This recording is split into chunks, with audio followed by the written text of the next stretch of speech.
the page before, maybe. Um, I do agree that Mara was not an earthly being. I it do keeps agree. saying Zoom unexpectedly quit. Huh. Do you see it? I see. Yeah, we see it. Yeah, just scroll upwards because Yeah, the no, next. Yeah. sorry, Yeah. I meant the other direction. Scroll down. Oh, I meant that direction. I wanted to start Yeah, a little more, just a yeah, page. yeah, a little more at the bottom of this page is where I believe we want to segue from. Yeah, is that good? That's good. Yeah. Start at Alu Kambata, Rosalie, if you don't mind. Now I've gotten interested in what I was going to read. Yeah. Can't we just start? Yeah, The start beginning, whenever. I thought a little bit before because she's meeting someone, someone's meeting Mara. Mm-hmm. So Well, he's the bottom paragraph, Rosalie, would be a good segue. okay. I'll read it myself in the book. Okay. Alu You can't Kambata. see it? I see it. I see it. Okay. Yeah. I say I'll read it in my book at home here. Okay. So I'll start here. Alu Kambata, I did meet her, yeah. A young woman doctor from Bombay, met Mara for the first time then as well. About 200 women were present, but as soon as I spotted the woman Mandali, I felt they were different.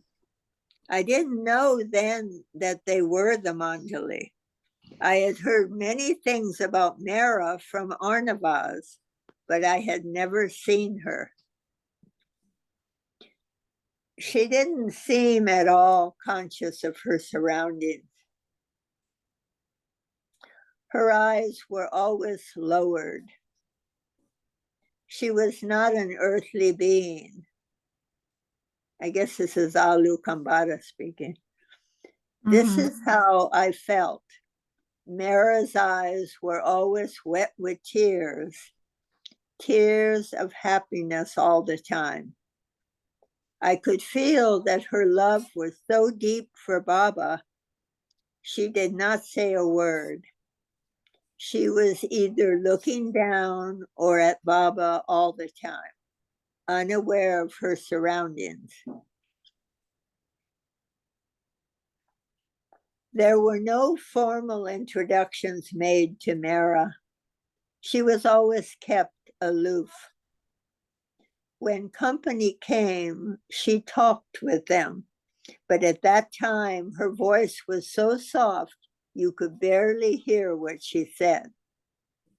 She did not mix and never looked anywhere when the group was present. We were not allowed to talk with her. We were not allowed to embrace her also, only on special occasions when Baba permitted it.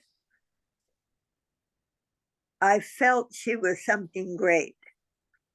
I had heard that her love was greater than Mira's and Radha's combined. That is why Baba had once said to Chanji, when I saw Mira for the first time, I thought of living on the hill for always. I thought, what a life it would be to be near Baba all the time. And I wondered, am I worthy of it? When the Jesawala women had first been introduced, however, each did embrace Mara, Mani, Khorshid, Naja, and the others.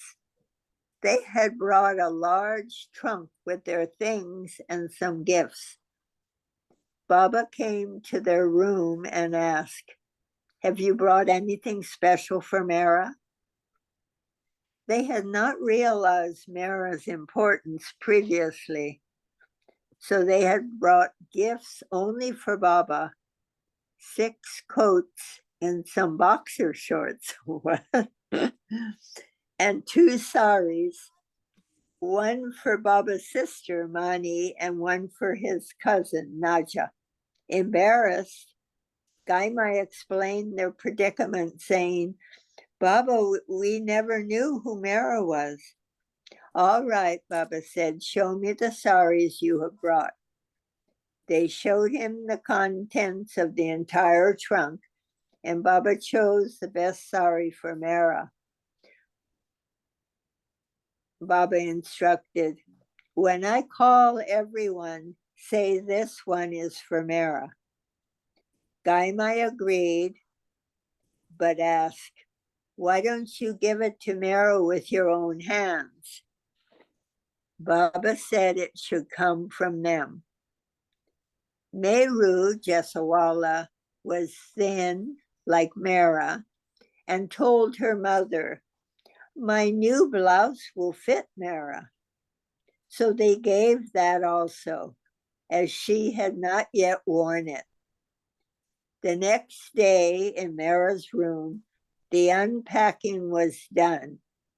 Baba asked Gaimai, what have you brought for me?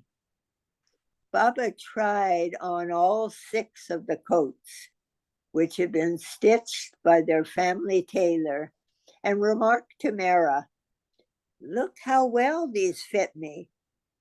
They presented Mara with her sari, and she was pleased.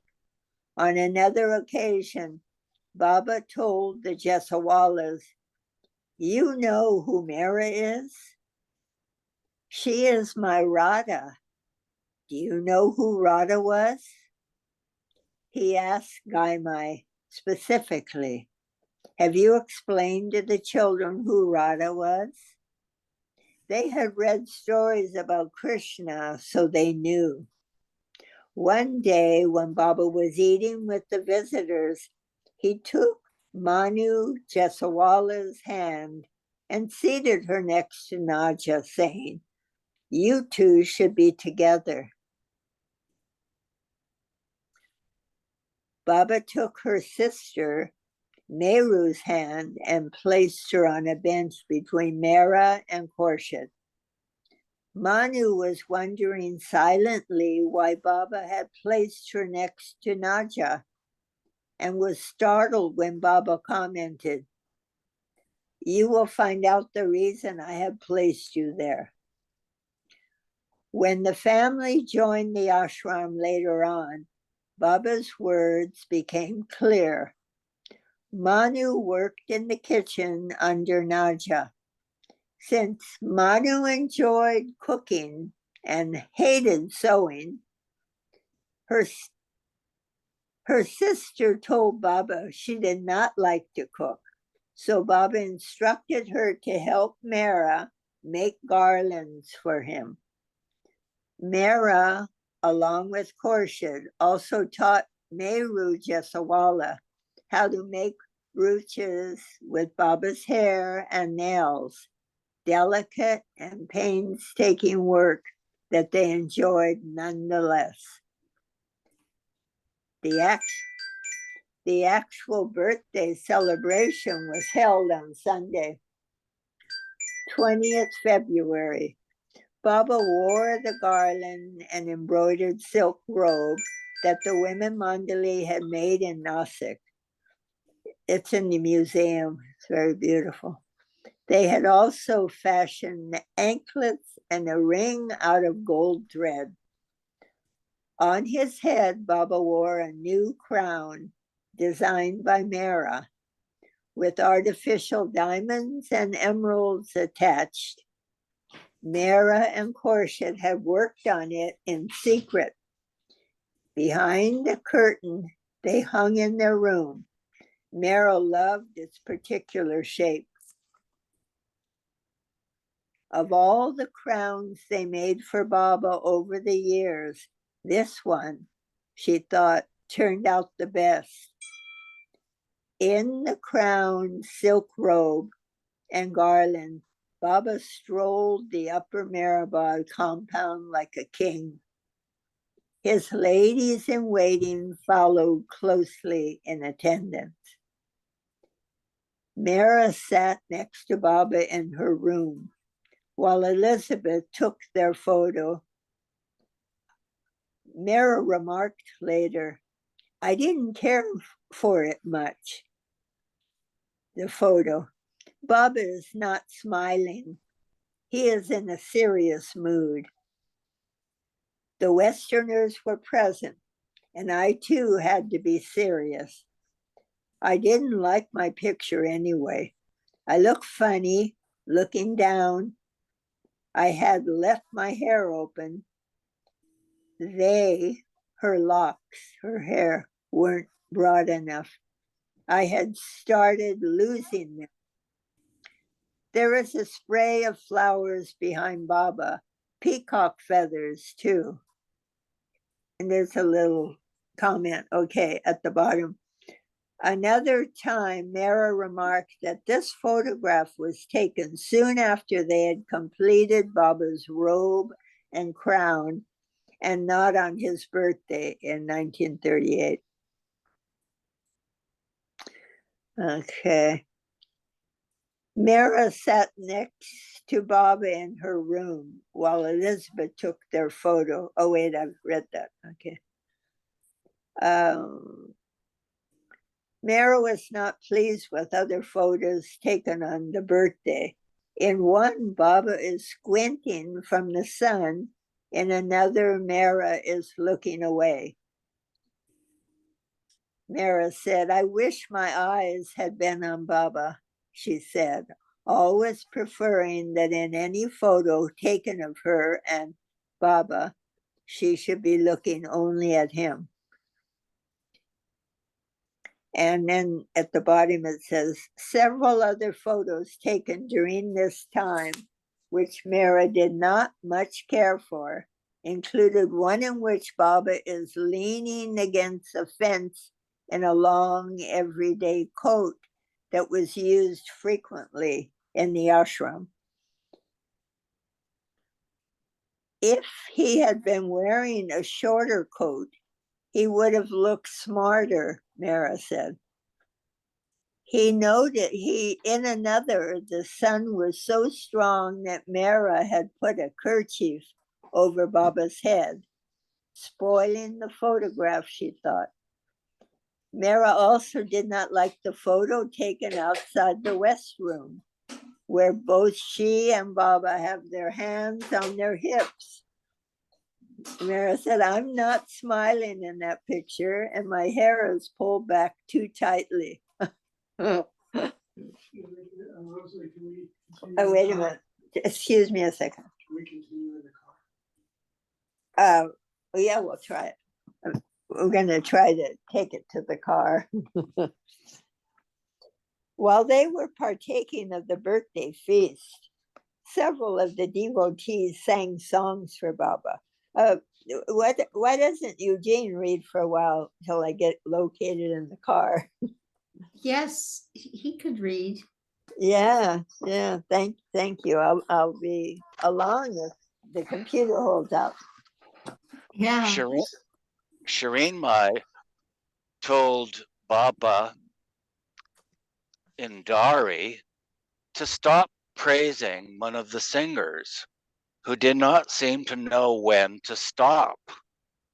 Baba smiled sweetly and continued to praise her as she sang from her heart, though, as Shireen Mai pointed out, her singing left much to be desired.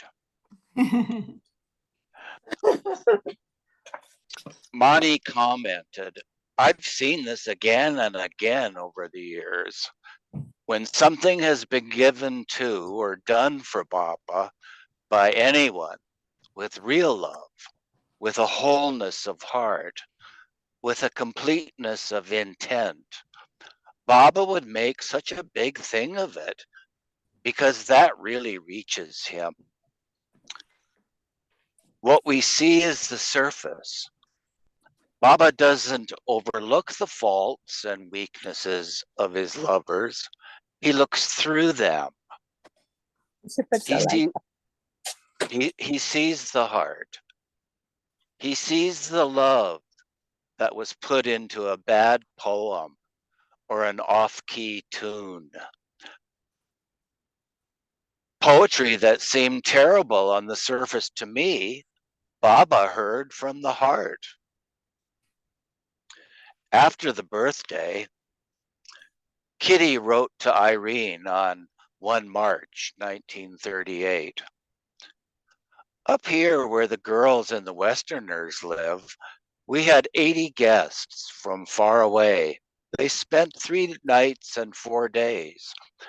21 were accommodated in one room, all sleeping on simple mattresses on the floor.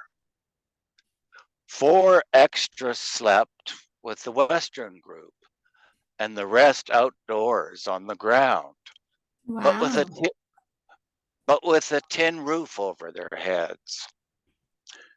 Extra toilets and washing places had to be built. They were built quite simply and have already been demolished again.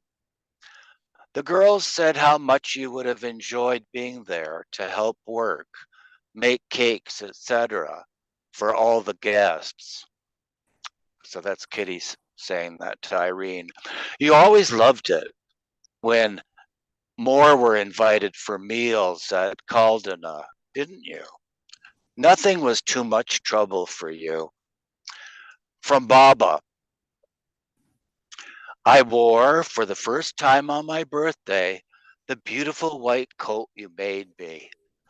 I wore it on the 19th and 20th.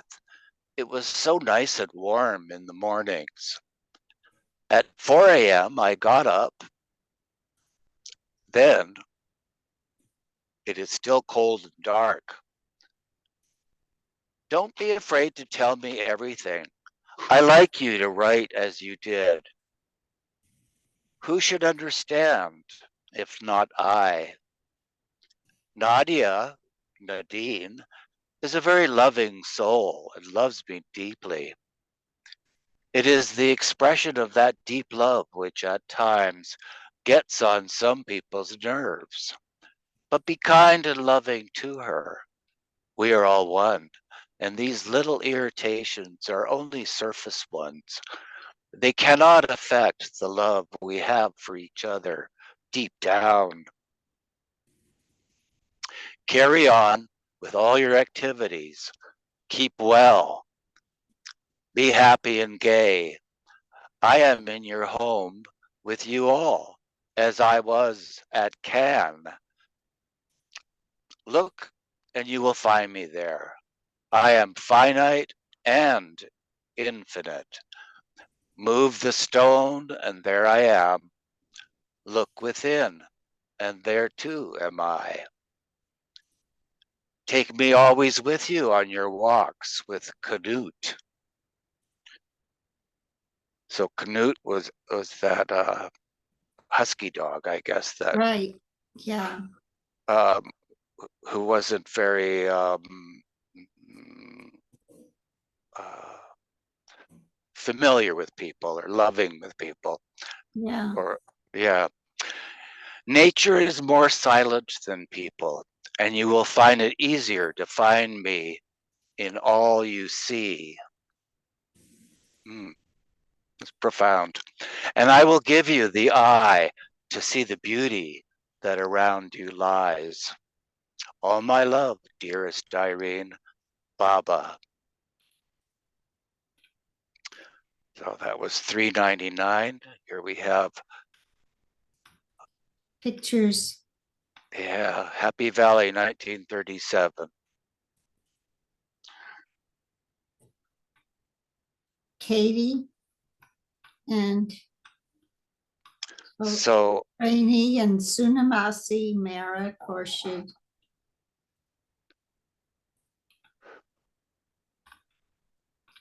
And there are some more pictures.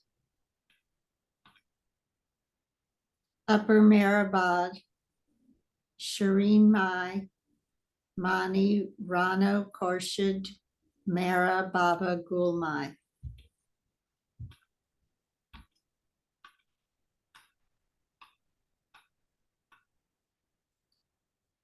And that's a picture of Mehra and Baba in the East Room, Upper Meherabad, most likely 1937.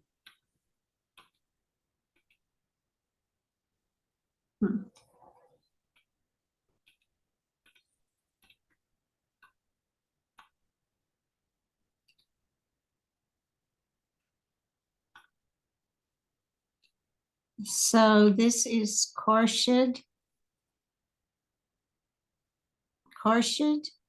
Nargis, Mehra, Mani, Katie, Arnavas, and seated are Goher and Meru, Silla, and Silla.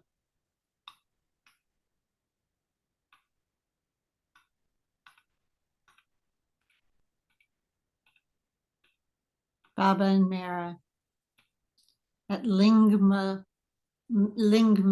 Waterfall, Mabaleshwar.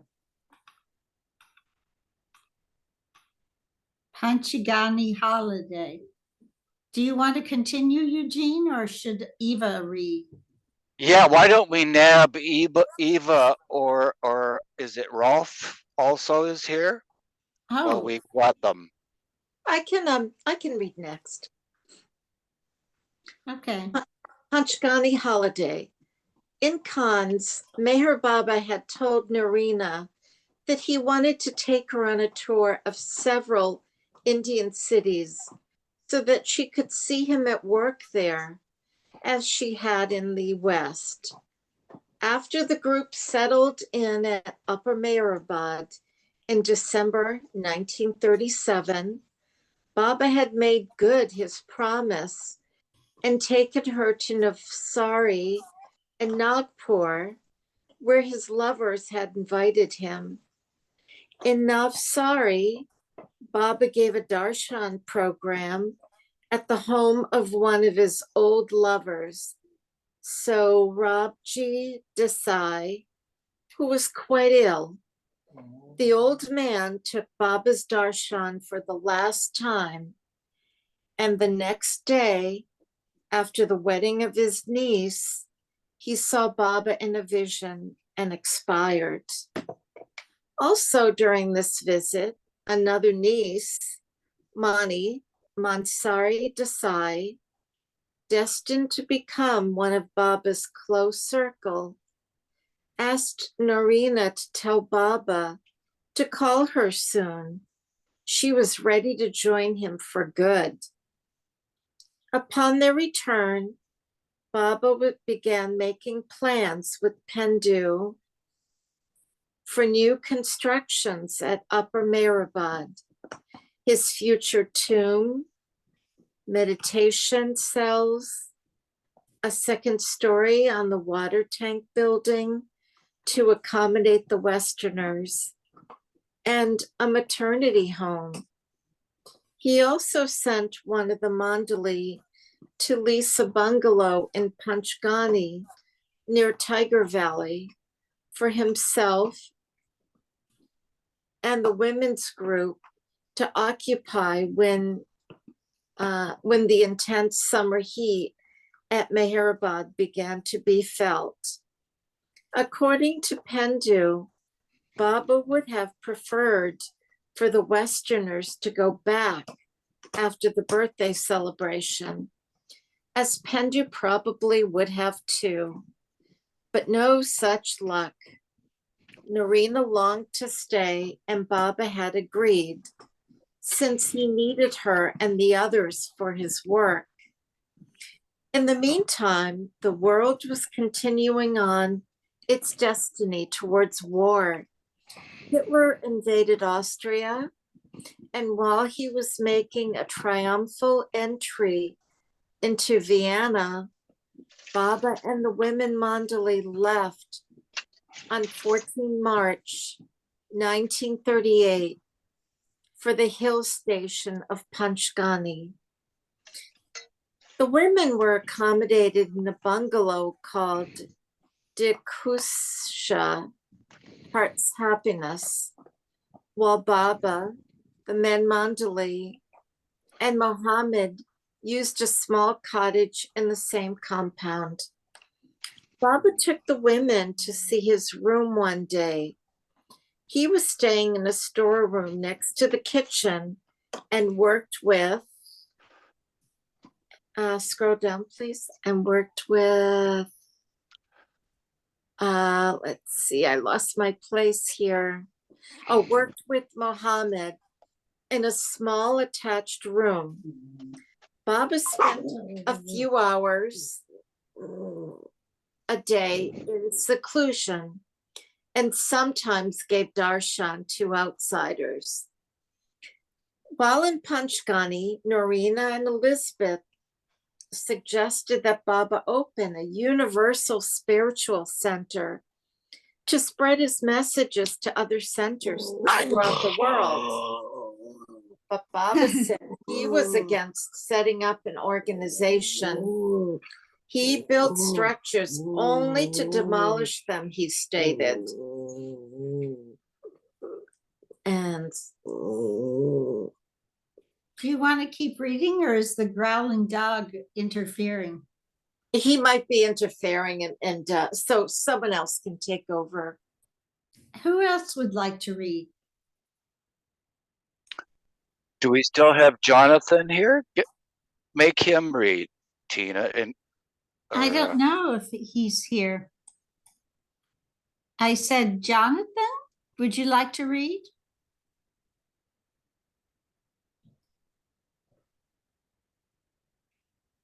If you want to read, unmute yourself.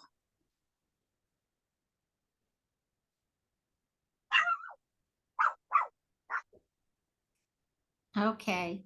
Eugene, that's got to be you. Actually, they've quieted it down. Jonathan is driving, so Rosalie can read.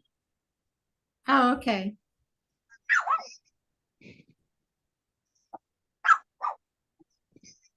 Rosalie?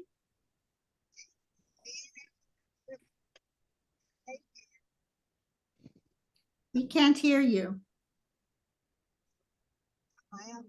No, you were covering the microphone.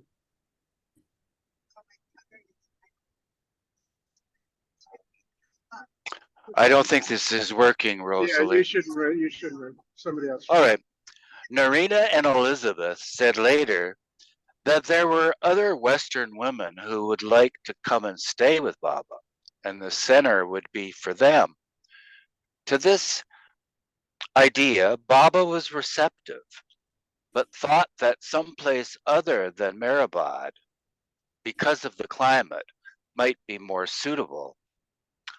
Bangalore and Mysore were considered, but Baba postponed any move for a year. Dilkusha was a spacious bungalow with a glassed-in picture window veranda that overlooked Tiger Valley.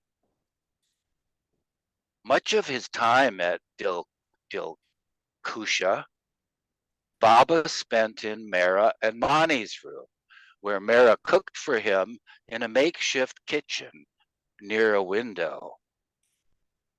Oh, I love that idea. Let's have a kitchen here next to the window. So one on the center. It looks over the Yeah, the adjective makeshift is cool. Like they just, made their fire and. Since they did not have a dining table in their room, Mehera made a place for Baba on the carpet with a small mattress and cushion. After he ate lunch, seated there, he called the other women and played games, such as Karam, which had been given by the Jesawallas.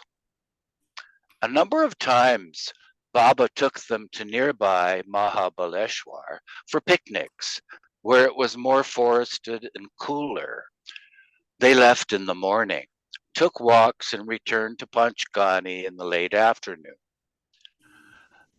Lingmala waterfall was one of the spots they visited. Being summer, the waterfall had dried and was not flowing, but some water had gathered in a small pool at the base of the falls by the rocks. I went over alone before sitting down to eat, Mehera recalled. We had brought little sacks with food. Before eating, I wanted to look around. Baba also went to see if there was water in the pool. I picked up a stick to lean on. I saw water in the pool and told Baba. He came over to see. Mani saw us together and told Baba to stand still for her to take a picture. He turned and she snapped it. But Mani took the picture before Baba could put his legs together.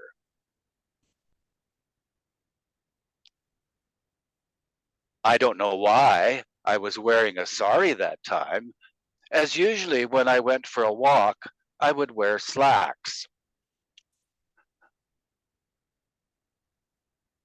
Baba frequently joked by making a play on words.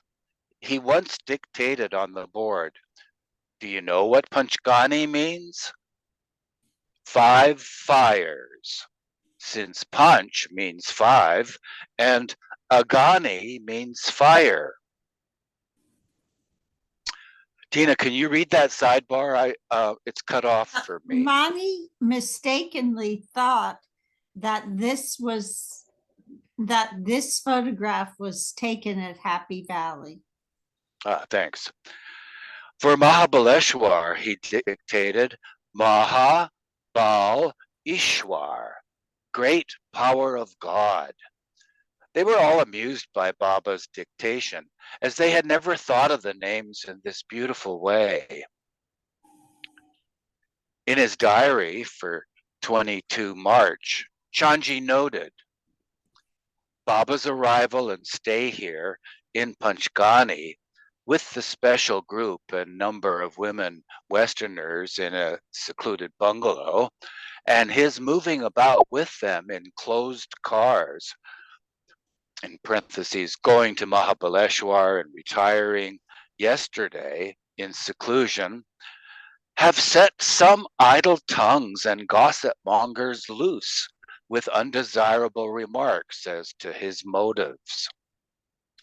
As a result, 2 days later, on the 24th, when Baba was at Mahabaleshwar with the women, the inevitable tatas again, 2 big screens ordered to be erected around the Dilkusha compound.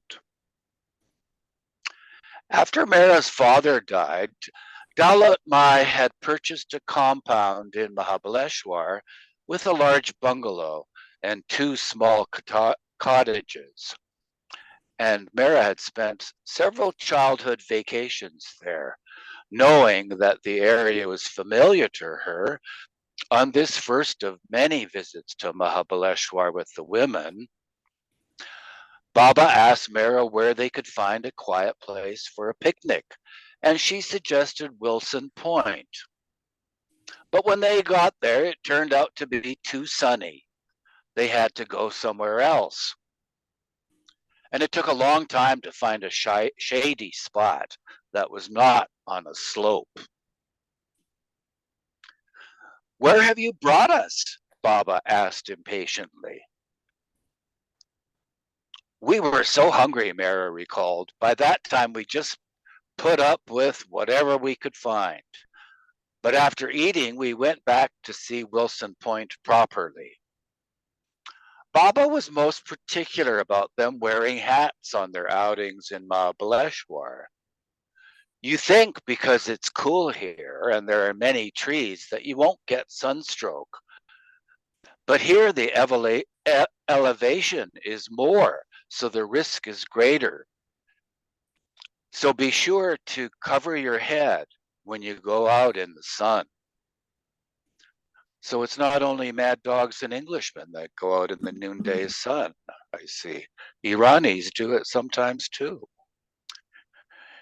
In Meherabad, Naraji Dadachanji was assisting with the construction work on the hill, and on 21 April, two of his daughters, Arnavaz and Nargis, arrived at Dilkusha and stayed for a few weeks. Arnavaz remembered,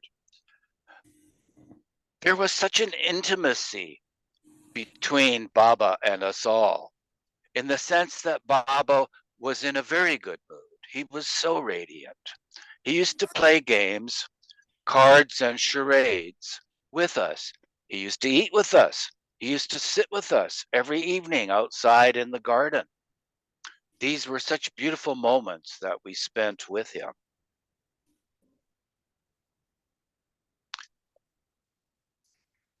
And the sidebar says, Baba took part in a play at Panchgani, acting the part of an Arab sheikh. He looked so wonderful, Arnavaz recalled. Yeah, Arabic clothing suits Baba, we noticed. I'm sorry, could you continue, Tina, because the text is not centering for me. Oh, Please. okay. Yeah. Where did you leave off? I just finished reading that little sidebar. So Yeah, but where in the text were you? these were such moments that we spent with him.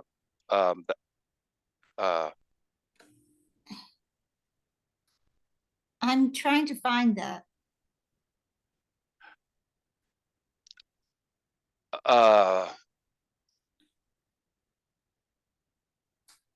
Oh, so it would be the bottom paragraph. One morning, Okay.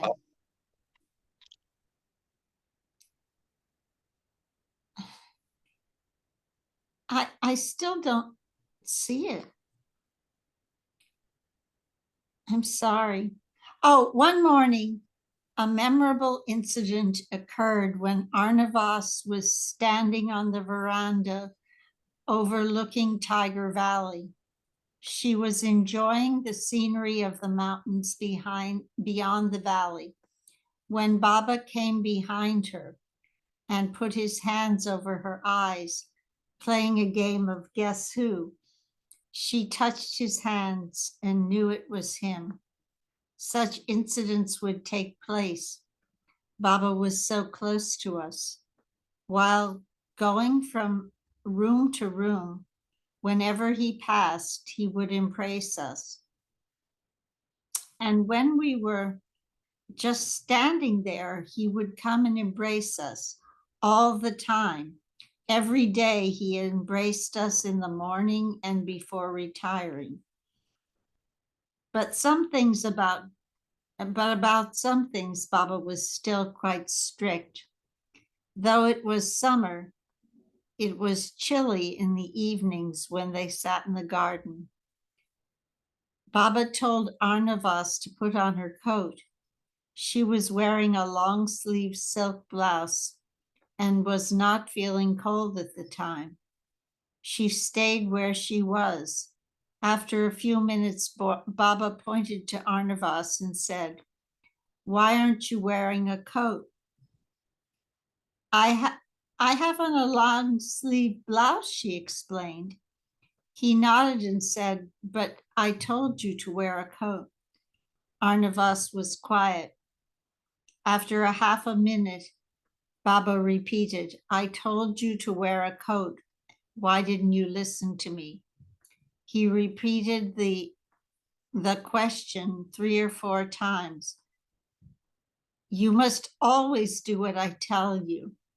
Always listen to me." He was not angry, but firm. Arnavas burst out crying. "Why the tears?" he asked. "Baba, I didn't obey you." He nodded. "Always obey me and do as I tell you. Now forget about it." And he embraced her. From this Arnavas learned the importance of obedience to a master in seemingly insignificant matters. In Panchgani, for the first time, Arnavas was able to closely observe Baba. This cat is bothering me, sitting on my cursor.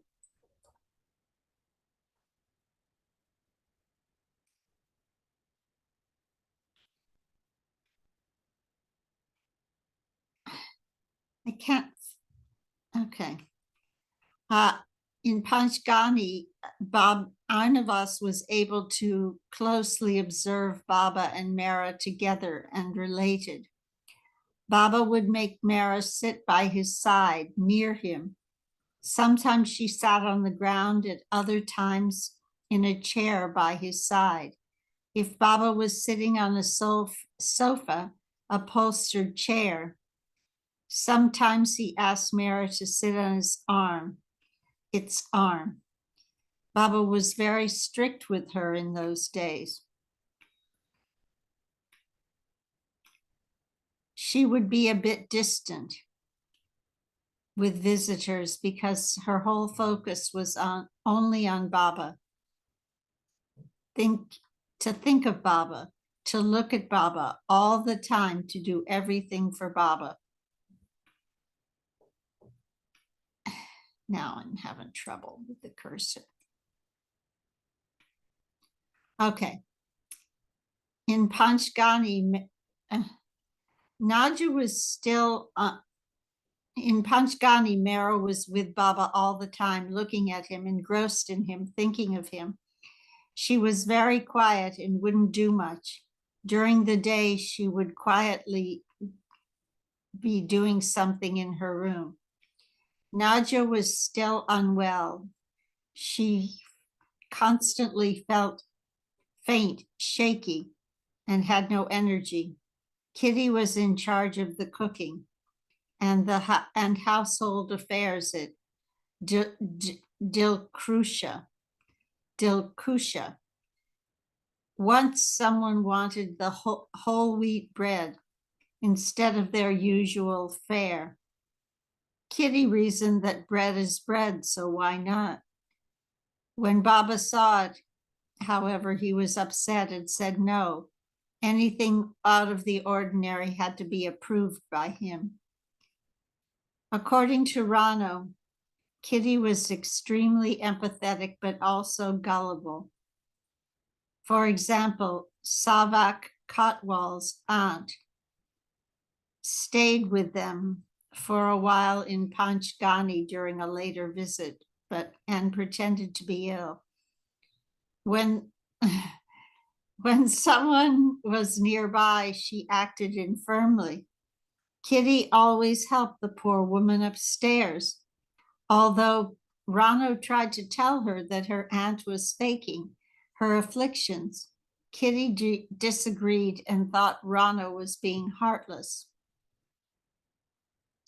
Kitty was sometimes sentimental also.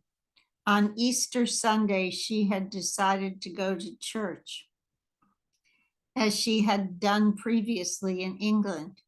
Rano accompanied her, but when they got to the church, no one was inside and it started to pour down rain. Elizabeth, who has been sent by car by Baba to find them, had difficulty when the car became stuck in a deep pothole, while Kitty and Rano were stuck for hours in church. When they got back, Baba was furious they had gone without his permission. "Where have you been?" "To church," Kitty responded, looking sheepish.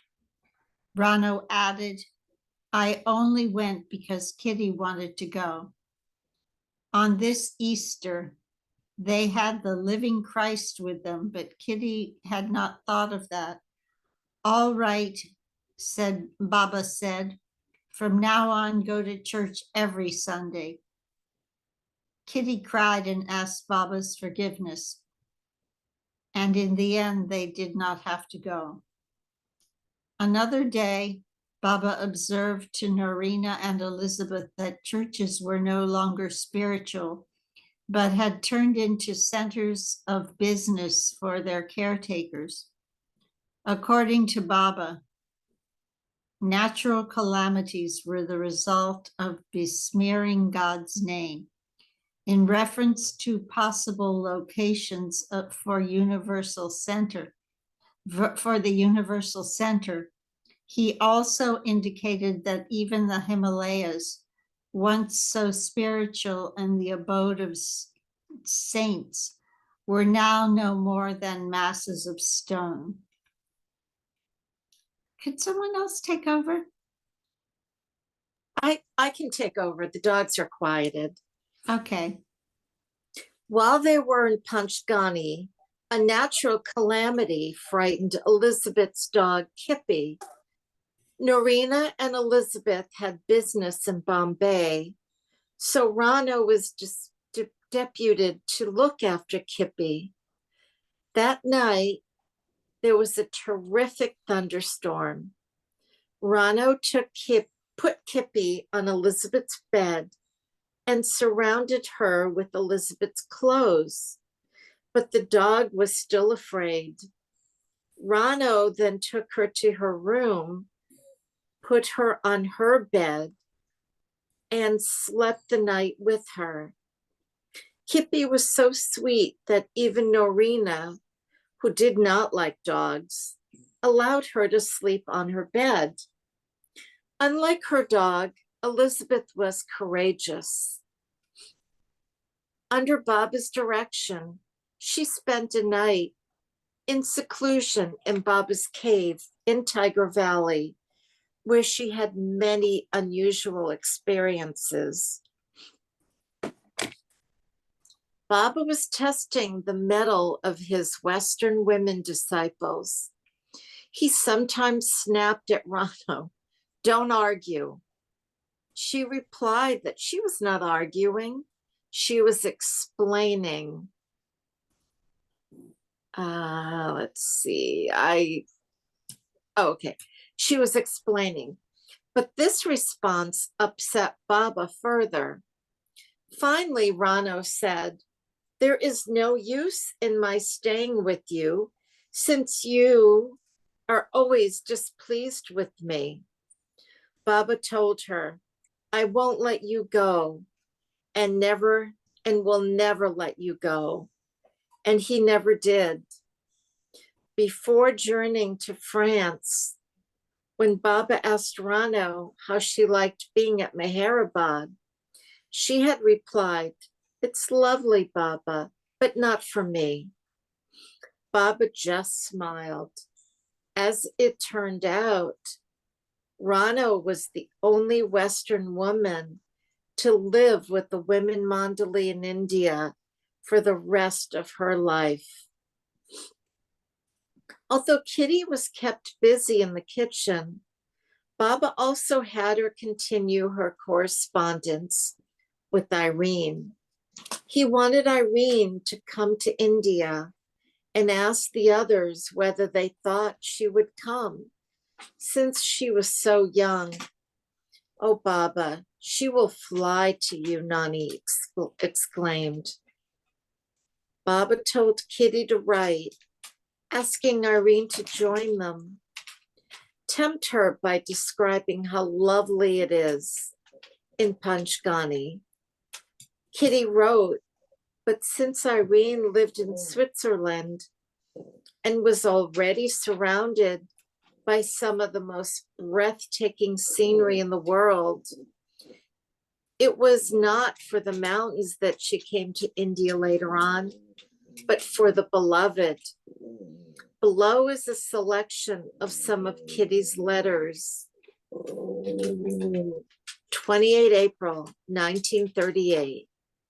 Dearest Irene, Baba wants you to know of his future plans. Before Baba speaks, he wants to have a permanent center, sufficiently large to contain room for his many activities, and also, of course, for a group of Westerners and Easterners.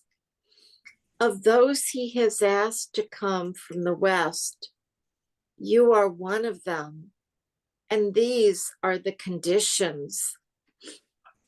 1, to be prepared to stay 2 years, if asked to do so. 2, you pay the equivalent of $30 per month to include everything: soap, toothbrushes, talcum powder, and on the side, they were also informed they would not even be provided with beds, so they brought their own beds, cots, with them on the ship.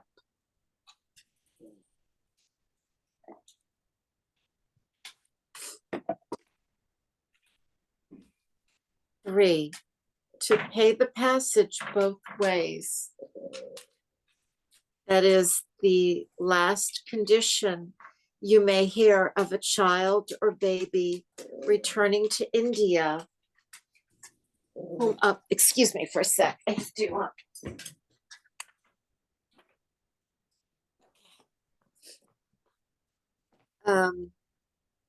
to pay for the passage both ways. That is the last condition you may hear of a child or baby returning to India whom you could look after during the journey. 4, to do whatever kind of work Baba gives you to do.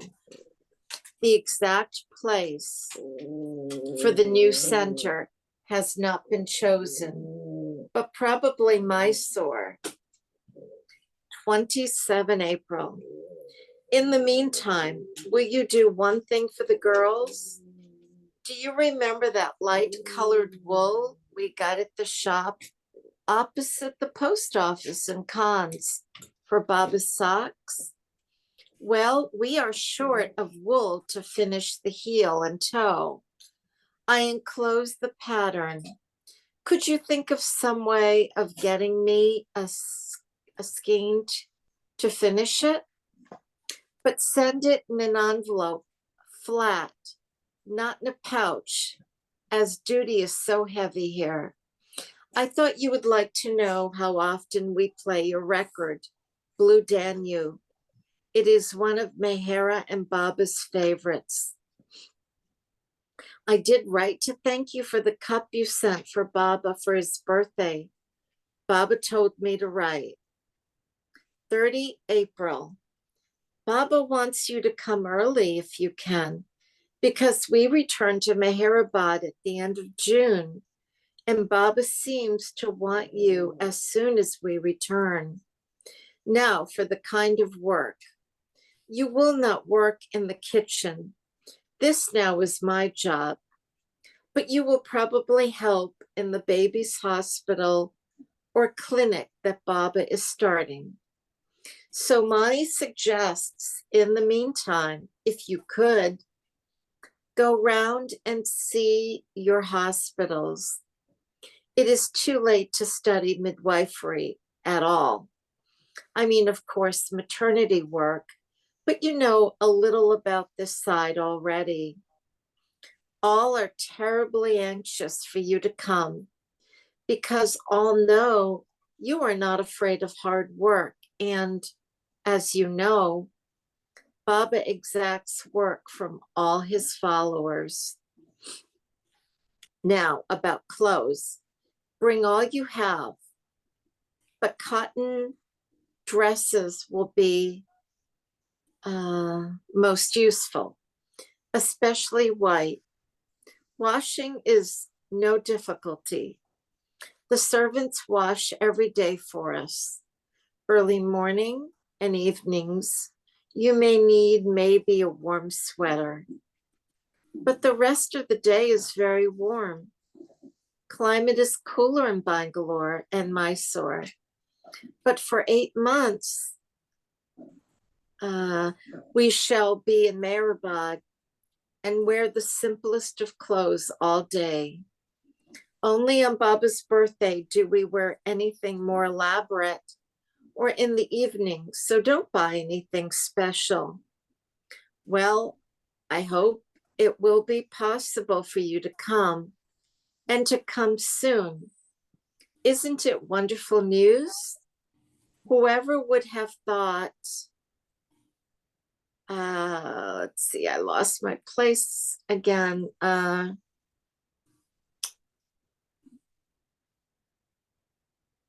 Whoever would have thought Oh, okay, got it. such Got a it. good piece of luck. Was coming so soon to you. We were both to be in the kitchen, but now you are so badly needed in Baba's other activities that I have to manage without you. Still, you will be able to do some of those dishes. I want to make Baba some of those plain biscuits that Irene had made in Cannes, attempting to make chapatis. Will you send me the recipe? 14 May. Baba agrees that Canute can stay with your parents. Otherwise, Nadia can arrange with the person who had Canute before. 31 May. Baba wants me to write and say, we received your letter. He knew you would come. However, great were the obstacles in the path. Love always surmounts all difficulties and grows deeper in the struggle it makes to overcome them. We received the wool, and straight away Mehera started on the unfinished work. All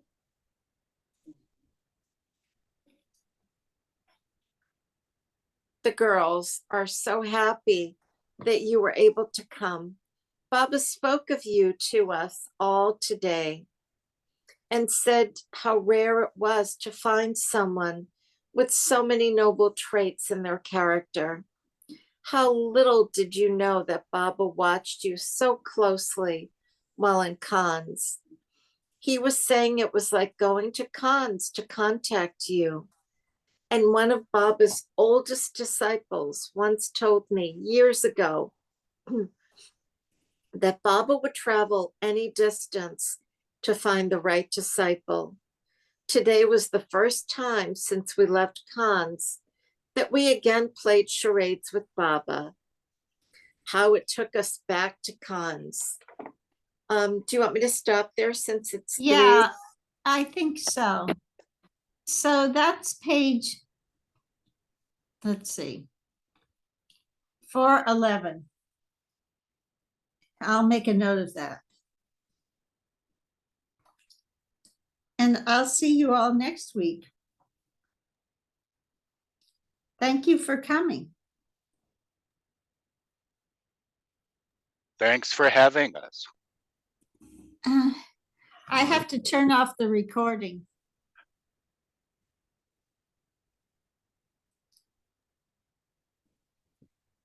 Let's see, how do I do that?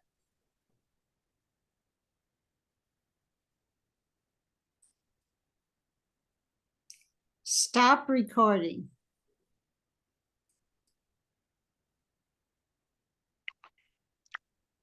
If you can't find